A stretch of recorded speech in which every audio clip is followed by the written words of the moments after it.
All right. Well, folks, that sounded like a good one. I think we are just nailing our audio cues today, which is an excellent sign, because when you hear that tune, it means you are in for a treat, because it's time for another week of the Rec Poker Podcast. So I just want to say thank you to everyone for joining us. If you don't know what Rec Poker is about, we're a seriously fun group of recreational players. We love poker. We love sharing our love of poker. We love learning about poker together and beating each other, because that's how you keep score in this wonderful game that we've come to enjoy.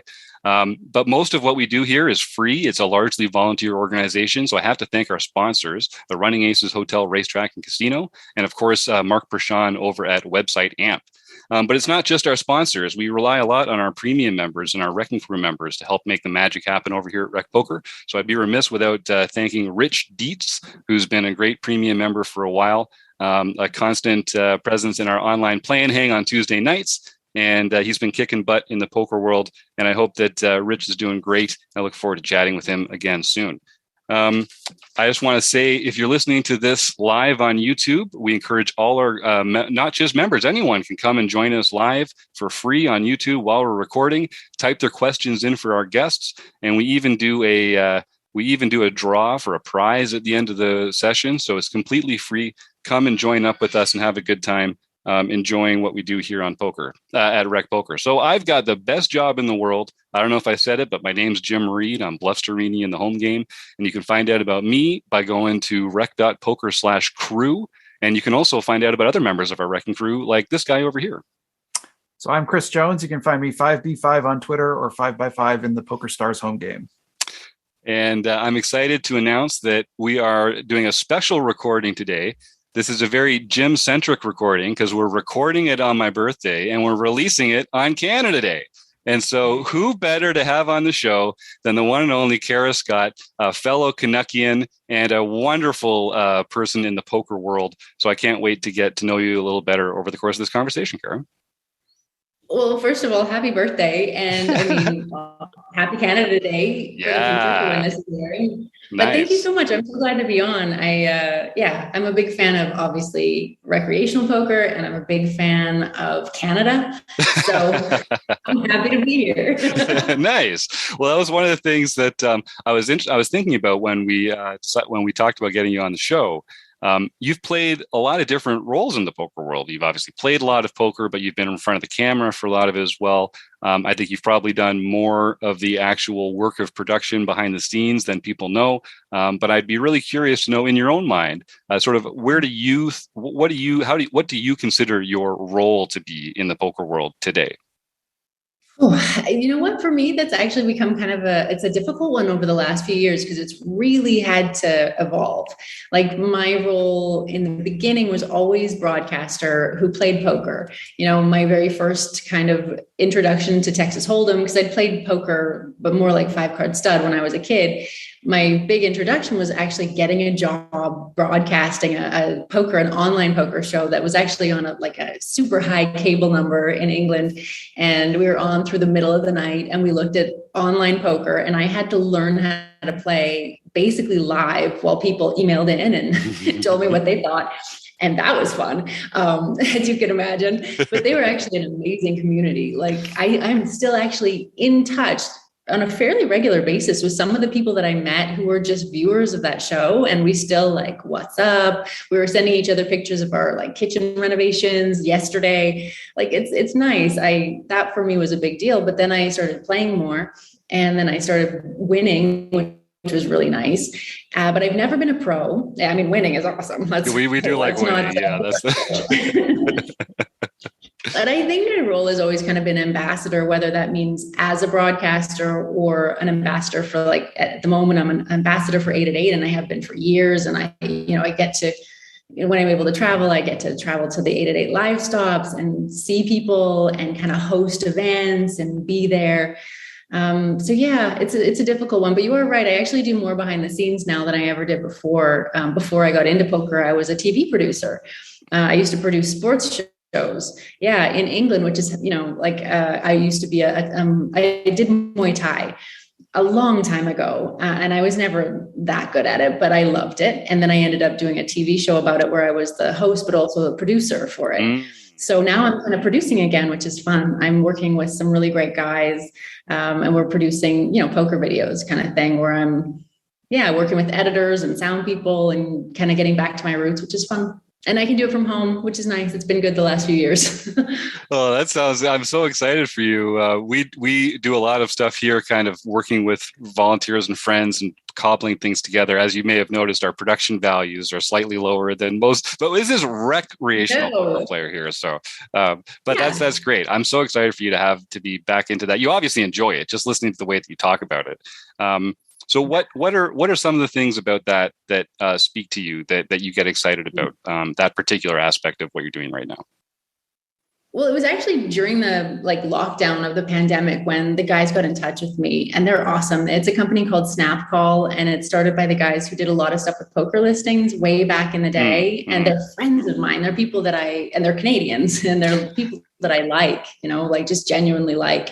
And they said, would you be interested? And I was kind of losing my mind a little bit at that point. I didn't have a lot of free time, to be honest, because I had a 2-year-old at that point and, no help. So that was a lot, but I was able to pick up even just 20 hours a month where I could interact with other people, and we'd have Zoom calls, and I got to be one of those people in Zoom, which I hadn't been before because I was literally just doing toddler things all day. And so I was talking to adults and just kind of going back through and being able to look at videos and say, actually, I do know this stuff. I used to be good at this, and now I can be good at this again. And, I don't know, there's something for me, it's always about solving problems and puzzles. And that's what poker was and I love about the game, but also video production is the same. It's where this could be better. Put your finger on why, figure out how to fix it. Or just even scheduling all the other ambassadors at 888 Poker, to wrangle them to make these Zoom call videos that we were making during the lockdowns, just getting kind of that done. It was fun. It was really fun. That's awesome. Well, fun's the key. So I know we've got some folks watching along on YouTube here, and I'll encourage any of them to type their questions into the chat there. We've got one from Dark Angel, who's a friend of ours on Twitter. Kara, what do you think of your new ambassador, Ian Simpson? Also, does his laugh do your head in? Tell the truth as I know him and in real life, and pull his leg always. We had him on the show a few weeks ago. He does seem like a fun character. Yeah, I think I heard him say that he was going to be on the show as well. And I was like, snap, me too. We have not properly met yet, but we've been talking on WhatsApp and I'm working with him as well on some strategy videos that he's making for 888, obviously. Yeah. And he's great. He's been so nice. He sent me a message. I don't think he'll mind me saying, but just saying who is the person who's in charge of this at 888? And I was like, oh, is there something wrong? Can I help? And he was like, no, they're awesome. Whatever they're doing a great job. And I want to tell them that. And I was like, oh, I love you. That's so sweet. It's so sweet. Saying thank you to people when they do a good job is so underrated. Oh, yeah. We all need to hear that. Yeah. I think he's great. Nice. And life tip for folks, if you're out there and you're dealing with a customer service person or something, one of the nicest things you can do for them is to just say something nice about what they've done to help you that day and offer to tell a supervisor or something like that. Yeah. It costs you nothing to go tell their boss that they made a nice impact on your day, but it can be really impactful for them. And I say, it's just nice, spread some smiles around the world. It's a nice way to touch some people. So that's great. That doesn't surprise me at all. I could tell Ian was a big softie as soon as we got him on the air here. I think he's going to be a good friend of the show. Yeah. Chris, did you have a question there? Well, speaking, I'm not just reflecting this back then now telling you that you're doing a great job, but I also wanted to just chat about the Heart of Poker a little bit. That's been a new venture of yours. I'm a big fan, and I don't want to put words into your mouth about what it is. I kind of want to ask you, how do you describe what makes the Heart of Poker different from some of the other podcasts out there? Well, to be honest, when I knew that I needed to do a podcast, I was a bit nervous. 888 said to me, we'd like you to do a podcast. And I was like, there are so many good ones and they're already doing what they do so well. And I don't want to compete with established podcasts that are already doing what they do, because people only have a certain amount of time in the day. It has to have a purpose, right? Like there's got to be a reason for it. And that's what I really want to. Uh-oh, got a little lag there. Let's hope it's temporary. Chris, is it also lagging on your end? Lagging on my end too. Oh, I just heard a little something. All right, she's back. All right, excellent. Oh. Apparently I was telling secrets and I got cut off. There you go. That's right. What were you saying? Poor things about the Zoom Corporation that they had to come in and censor you. But yeah, you were just saying didn't want to compete with other podcasts, but had this sort of desire to get out there and do something. And then we just lost you. Yes. Okay. Well, I was just trying to think, where are my strengths? I'm not going to do a strategy podcast. That's not going to play to my strengths. It's not going to be just a straight interview because they're already being done and they're established. And like you guys, people do what they do really well. And I thought I liked learning about people. And I just kind of started like brainstorming, and I was brainstorming with a friend of mine, and we came up with this. I thought about this article that I'd read about the 36 questions that lead to love in, I think, the New York Times at the time. And it was, people were just doing it. They were taking these 36 questions that these psychologists had come up with as a way to really get to know someone, but to also to really shortcut intimacy. So by the end of this 2-hour date, you're supposed to fall in love if you're compatible, because you had this chance to really go deep in terms of questioning. And I like the idea of that. And I thought, these are questions that we don't ask people in poker or anyone generally. And again, it was kind of during the pandemic, and I was really hungry to connect to people and talk to people. And so for me, that's what it was all about, really. And so, and what I really wanted to ask you about that is, because I really love the format, and I think it has been, for me, it's been really refreshing and surprising to hear some of the guests who you kind of think, not that I know them, like I don't know them personally, but like I'm aware of them and they're, famous in the poker world, and I kind of get a sense of maybe who I think they are. And I feel like your podcast reveals really different sides of people. And I love that. And one of the things I wanted to ask you was sort of like, what are some of the surprising things that have maybe surprised you about doing that format, and about the people that you've interviewed? What are some of your favorite interviews? It's a great question. And honestly, thanks for saying nice things about the podcast, because I do love doing it. And it's nice that people listen. So thank you. But I know what you mean. I have found myself really surprised by some guests. I think the biggest surprise for me was the interview that I did with Ali Najad. And I've worked with him for a really long time, because we've known each other, 15 years maybe now at this point, but we've never really hung out socially. And so I didn't know much about his life story. And I was incredibly surprised that he just immediately dropped all these barriers and just was like, this is one of the biggest traumas of my life and how I dealt with it. And I was like, wow, I hadn't expected that. And I respected it a lot. And I thought that it was going to give people a real insight into who he is. And it certainly did that for me. And it changed the way that he and I talk to each other now. So it's it's not just about the podcast. We've spoken since then a little bit, and I think it's changed the way I interact with him. And I like that about it, Yeah, I like that about it. But there've been some really great ones. I think Maury Eskandani, I loved interviewing him, and he is best boss ever. I couldn't say enough nice things about him. When he was finally inducted into the Hall of Fame, I was so thrilled. And his son is a friend of mine, and we both cried, and it was really nice. But he told that story about how, he left Iran and then he wasn't able to go back. And just the heartache of that. And again, just kind of seeing people so human. I don't know. I think we have a tendency to really gloss over things. And I get it. We don't want to look at sometimes the difficult and the ugly. And I totally get that. But I think there's a lot of value in it. Just seeing the reality of things, not dwelling on these difficult things, but seeing them and realizing that people go through them, and we all go through them, and we're not alone when we go through them, because it's it's humanity, right? It's just the way it is. Right. Yeah. And I think that's one of the things I love about, we hear so much about, just sims and solves and people playing in the poker world, and you get that intensity of like the competition side of it, and you kind of forget the fact that everyone comes to the table with their own personal stories and their own personal backgrounds and their own personal challenges and struggles and joys. And if it's not them holding up a trophy, maybe that's sort of lost, right? And that's one of the things that I so keep doing it. I'm a big fan. Thank you. Yeah.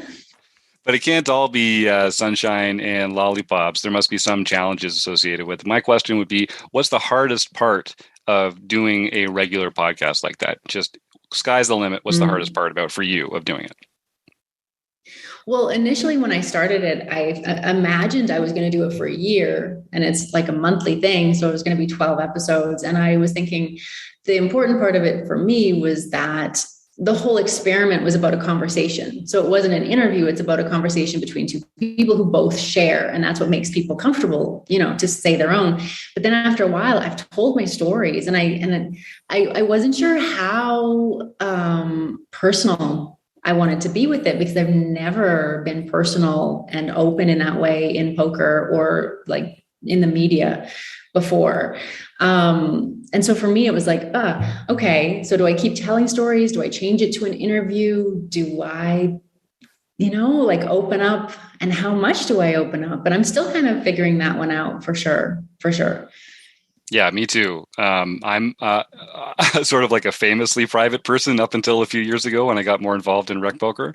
And it's really helped me it's been great to kind of pull me out of my shell a little bit, which I'm sure we could use most of us from time to time. But it's also made me realize that I'm not as private as I thought I was. I just hate being disturbed. Right? But I really thought I was a very private person, but I'm actually not. I just like to be able to left alone when I'm putting my mind to something that I'm trying to work on. What other kind of revelations have you had about yourself from being involved in this project? Oof, that's a good one. Well, it's kind of the longest running project that I've done on a regular basis.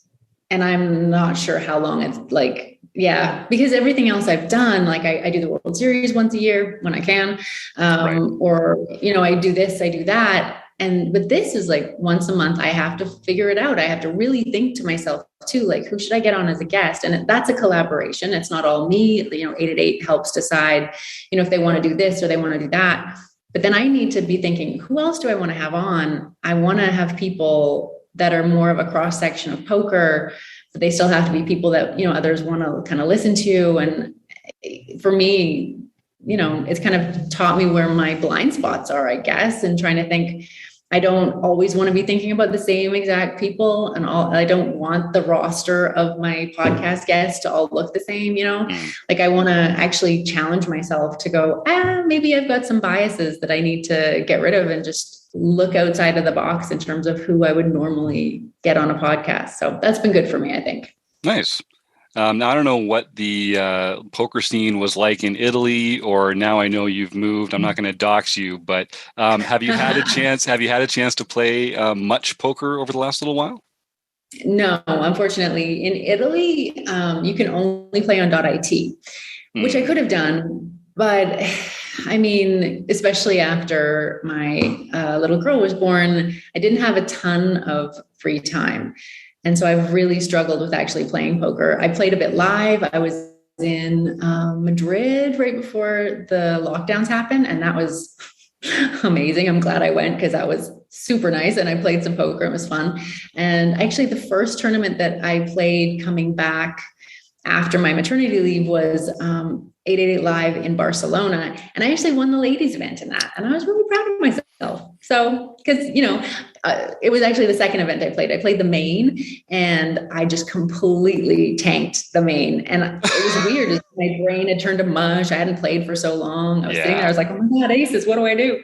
I was like complete newbie. And then I finally calmed down, played the ladies event, and I won it, which was really nice. But I don't play a lot, unfortunately, live. And I'm looking forward to getting back to that. And now where I live, I actually can play .com, so I can reset that all up, and that'll be nice.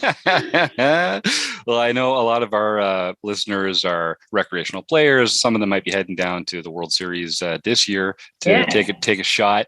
And I think that experience that you've talked about of kind of feeling rusty, that you're not quite sure, how to handle it in the moment. What helped you with that? Is it just you just have to place like some practice tournaments or some low buy-in tournaments first to kind of get the mojo back, or is there something you can do off the felt to prepare yourself better for it? I think being prepared and feeling prepared for me was a big part of it. So especially for the World Series, one of the things that I always tell people who are going either for the first time, well, actually it's kind of the first time for all of us now because it's about right. Yeah, good point. Go and check it out ahead of time, figure out where the rooms are, know where you're going, know where you're going to park. Like everything's new now. Figure out maybe where the food venues are and what you're going to eat, know where the bathrooms are. Like just feel comfortable so that you're not in a panic when you arrive because you can't find this or you haven't got your ticket for there or, like that kind of preparation, I think is the biggest part. And it always was for me too. Like, don't feel silly about sitting down and being there on time for the first hand. Like, that's awesome. Do that. Make yourself comfortable. And yeah, that was always really key for me. Nice. We've got a couple more comments here in the chat. So Dark Angel is saying that, there's a lot of great players that are totally underrated that you get a chance to come on the podcast. Yeah, I think that's right. And I like what you're saying, Kara, about having sort of a different cross section of guests. Because a lot of people do just kind of do the podcast circuit, and you can kind of hear them one after another within a few weeks of each other, and the stories are kind of similar. And it's interesting to hear from them. But there are so many interesting characters in the poker world. Who's one person that, regardless of whether 888 would want them on the show or not, who's one person that you would like to have on the show sometime in the next little while, assuming that you had your druthers?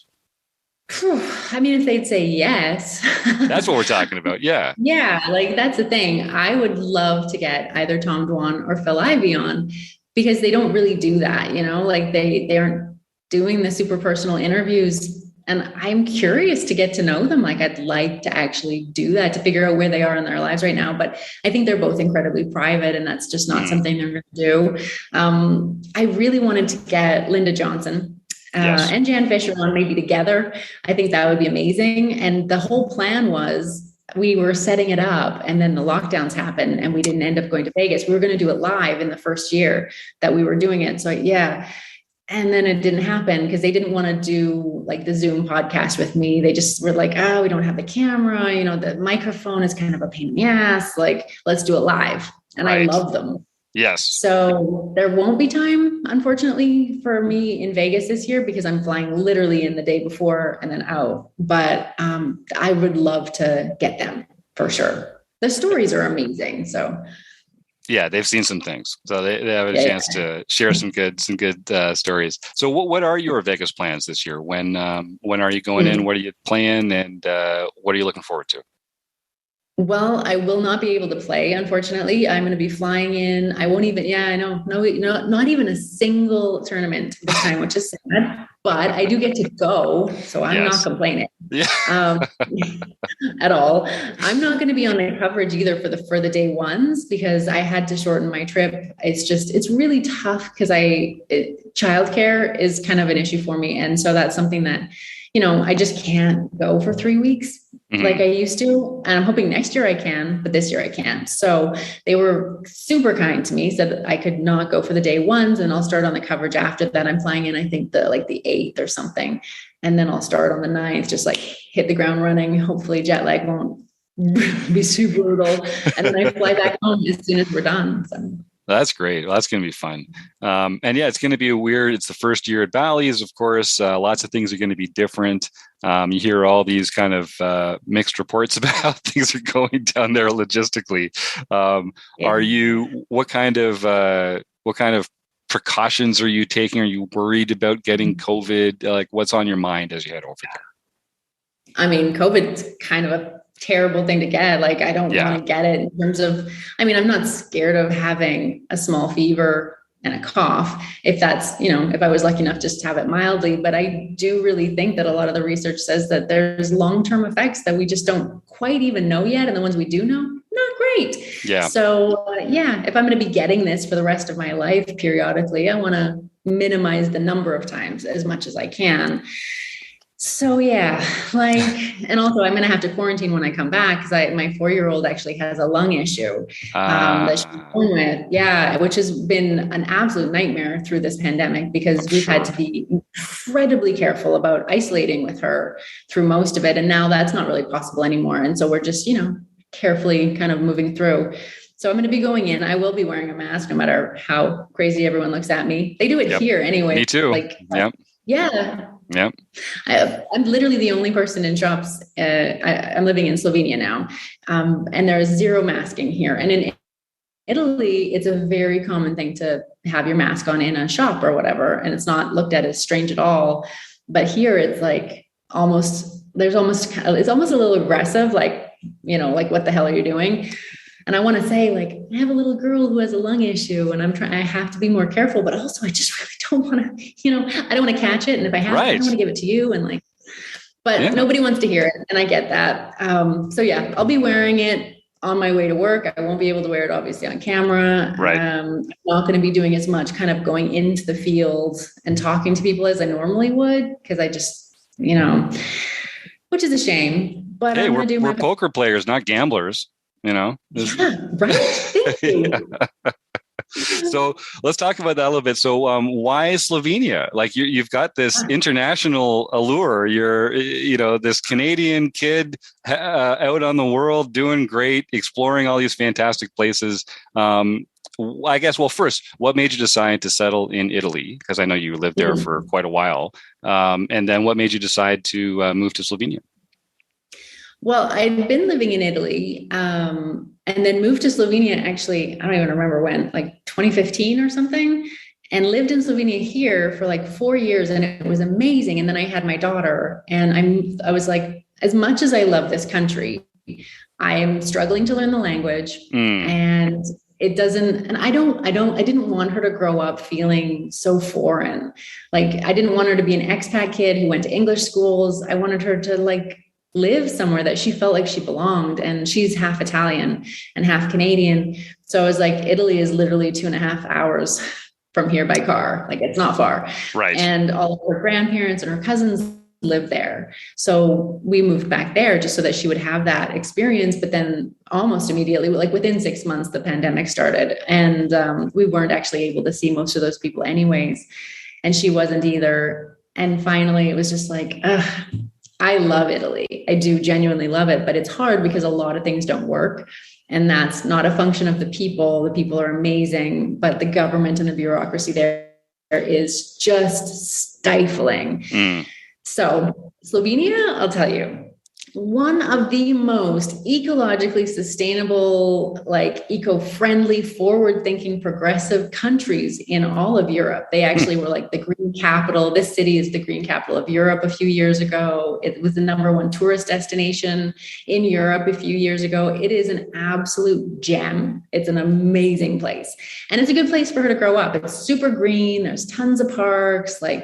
They love kids, and it's really geared towards sustainability. You can't even live kind of super capitalistically here, even if you wanted to. They make it really hard. So that's good. It's good for her. So I like it. That's awesome. Well, I've been to Ljubljana once as part of a backpacking tour that I took when I was younger. And it's a beautiful part of the world. I know that whole part of it. So I understand the attraction there. Any plans to get back to the frozen tundra up here in Canada anytime soon? Have you had a chance to visit much over the last little while? I finally actually got to go home and visit my parents just a couple of months ago. And that it had been forever. They came because my daughter was actually born when I lived here in Slovenia the first time. And they came for that and were here for a few weeks to kind of just be here with me and meet her.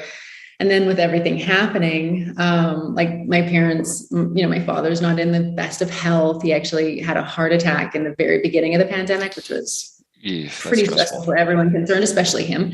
And just, definitely not nice for him. And so my mom's been, having to also kind of take care of him and make sure that everything's okay there. And that's really heavy. But I was nervous about flying back back until I could get boosted, because I know that kind of reduces the percentage that you would catch it. I didn't want to catch it on one of my 4 flights to hop back to where they live.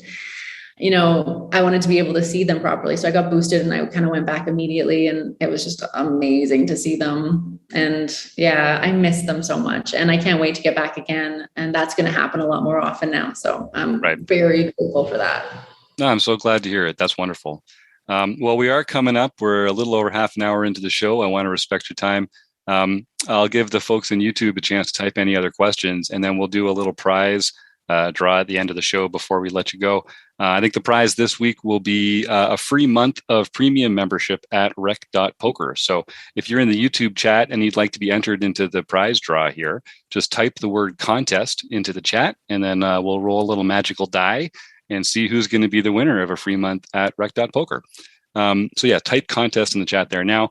And of course, any other questions for Kara before we send her off? So Kara, it's such a fun podcast. I'm going to keep coming back to the podcast because we're podcast peeps, and it's a great format. I think you're right that it really does kind of cut through to some meaningful subjects that then people have to engage with. And it's a great compatibility test. It's a great, actually get to know you beneath the surface level. It's called The Heart of Poker. I've put the link in the chat here in YouTube, and we'll put it in our show notes for this episode as well.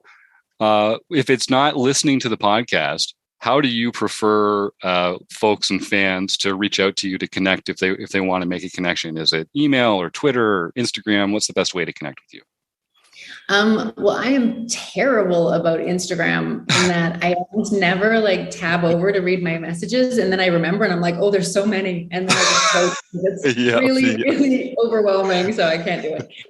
So Twitter, I actually do stay up to date with. So that, and I love having, conversations with people. And that's really nice to be able to hear what people are doing and thinking and, talking about in terms of poker. So yeah, that's the best place. That's awesome. At Kara OTR. And I could personally vouch for that if you just reach out and say some nice things and mention that you're Canadian in the first line of the DM, then there's a chance you'll get Kara on the show. You never know. we had Daniel Negreanu on relatively recently. People were like, did you really have to push the Canadian thing? I was like, it actually didn't come up. But when it came to Kara, I was like, first line, let's get it in there. I want to make sure that we know, everyone has to know. Oh man. So we got a few, one more question here from Donna in the chat. Where after Vegas will you be going? So is it back to Slovenia at that point, or more plans? Yeah, back to Slovenia. Still trying to kind of settle in here. So that's going to take a bit of doing. And just having a bit of a summer, I think, before I'm hoping to hit one of the 888 Live kind of events that are going to be coming up in the fall. So yeah, that's my plan. Play a little live poker. Yes, that's what we love so much. I am so desperate to get some live poker in, man. It is killing me. Yeah. Have you've not had a lot of live poker yourself either? I played in a satellite league for the main event that met once a month since the fall, and that's basically the only live poker I've played in that time. So and he won it and has a seat and is playing in the main event. That is the good news. Yes. You're but totally not going to say that. Just slide right past that. Congratulations. Yeah, thanks, Kara. I am over the moon about that. That's a bucket list item. I'm a recreational poker player, and I am just so excited to go down there and show up early. I'm going to be that guy in my seat 15 minutes before, soaking it all in, playing week tight all day one. What are you going to do? So be it. But I got to shake some rust off myself. I was kind of sneaking in a personal question there earlier because I got to figure out how I'm going to get myself more prepared too, because I'm doing myself a disservice by not putting some real time in. Mm-hmm. No, I hear you. I think you're going to be great. It's so much fun. You just really have to enjoy yourself, I think. Yeah. And you get so many chips to start with. It's so you definitely don't beat yourself up if something goes wrong, because I've done that. The few years that I was able to play before I started working at the main event, you make a mistake, whatever, you lose some chips. But there's room. You can just kind of brush it off and move on and enjoy it. It's so fun. Oh, I'm playing it. Nice. Well, enjoying poker is something I am pretty good at. So I like my odds. I like my odds on that front. Okay, well, you know what? We're recording this at an earlier time in the day because Kara's over in Europe, and so the time difference made it impossible for us to record in our usual slot. So we've actually got fewer audience members in YouTube right now. So I'm not even going to roll a die. I'm just going to say for all the members that have typed contest into YouTube there, email me, jim@rec.poker, and you've each won a free month of premium membership here. So we're not going to bother with the die. Yeah, it's cool. Well, we love it here. We're this group of the more the merrier. You know, let's get some voices in the room and spread this love of poker that we all have. So yeah, you send me that email, Slade and Donna and whoever else is in there, Jamie, jim@rec.poker, and we will make it happen. Okay, well, Kara, this was exactly as much fun as I expected it to be. This was a real treat. Thank you for giving us this time, and I know you got so much going on back there at home. It means a lot to steal some time from you today. I've had such a good time, and I'm really glad you asked. And thank you for like accommodating the time difference and the fact that I couldn't do it for a while. Like, I appreciate it so much, and thank you guys. And I'm happy to come back on whenever you like. And good luck. Oh, cheers! Cheers. Well, you'll see you there. Oh yeah, I hope so. So. Why not? Right? Why not? It's got if he gets to the final table, maybe leave and interview him. Right? Yeah, that's if he lets me, if he lets me. No big time me. No big time. Don't big time me. Oh, I love it. All right. Well, I've got such a great shout out. Thanks to everyone in the chat who's been so much fun as we go here. Thanks to Kara Scott. We got her, guys. And of course, to our producing co-host, Chris Jones over here, who's killing it on that side of things. Of course, our sponsors, website AMP, running Aces Hotel, Racetrack, and Casino. And all you, the listeners, and those fun poker players out there, keep loving poker and tune in next week. We'll talk again real soon.